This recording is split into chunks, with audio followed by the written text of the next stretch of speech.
Khusus kasus 365 perempasan dengan kekerasan terjadi pada hari Sabtu tanggal 27 Mei 2023 jam 20.00 tepatnya di depan SPBU Citraland, Laka Santri. Hampir 2 bulan dan ini sudah hampir tahap kedua, tapi 21 hampir tahap kedua. Modusnya rekan sekalian bahwa ini mulanya berupa modusnya cari sasaran. Ada salah satu pelaku ini yang gay, jadi sasarannya adalah gay juga. Kemudian sasaran utamanya waktu itu di Redos Buku Pakis. Dari situ kemudian ada tersangka yang mengaku anggota polisi, kemudian dibawalah mereka dari Redos keliling ke arah Laka Santri, tepatnya di Gubungan Lontar, Kecamatan Sambiker, wilayah hukum Polsek Laka Santri. Dibawa dengan mobil Avanza, kemudian di dalam mobil mereka ini dimintai uang tebusan sebesar 15 juta karena kegiatan yang dia lakukan adalah melanggar hukum, dan salah satu tersangka ini mengaku sebagai anggota polisi.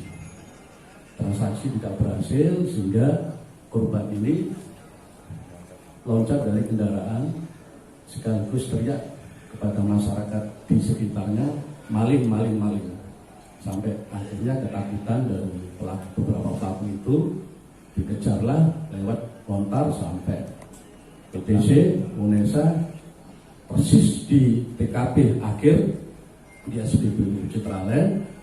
Sudah banyak massa yang mengadang di situ dan berhentilah mereka di TKP itu, tapi tidak berani keluar sehingga mereka atau massa yang banyak itu merusak kendaraan.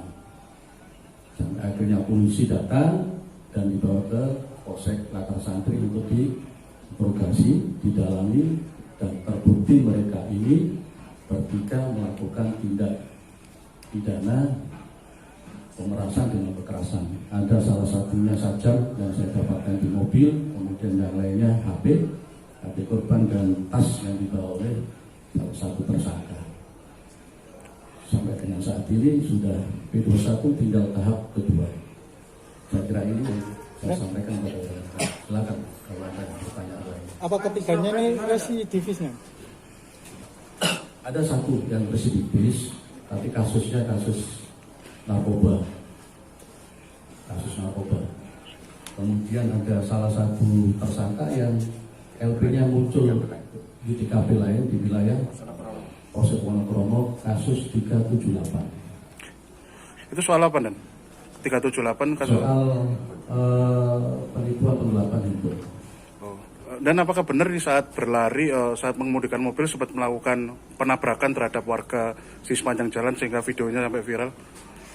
Jadi mereka betul karena takut diteriakin maling itu, tambah kecepatan, nambah beberapa mobil. Ada informasi yang saya dapat 5, namun yang melapor ke kita 2. Awal sudah diselesaikan, tidak menuntut dari korban ini karena ini tabrak lari, tidak menuntut kasus masalah lalu lintas sudah selesai. Hanya kasus pidana yang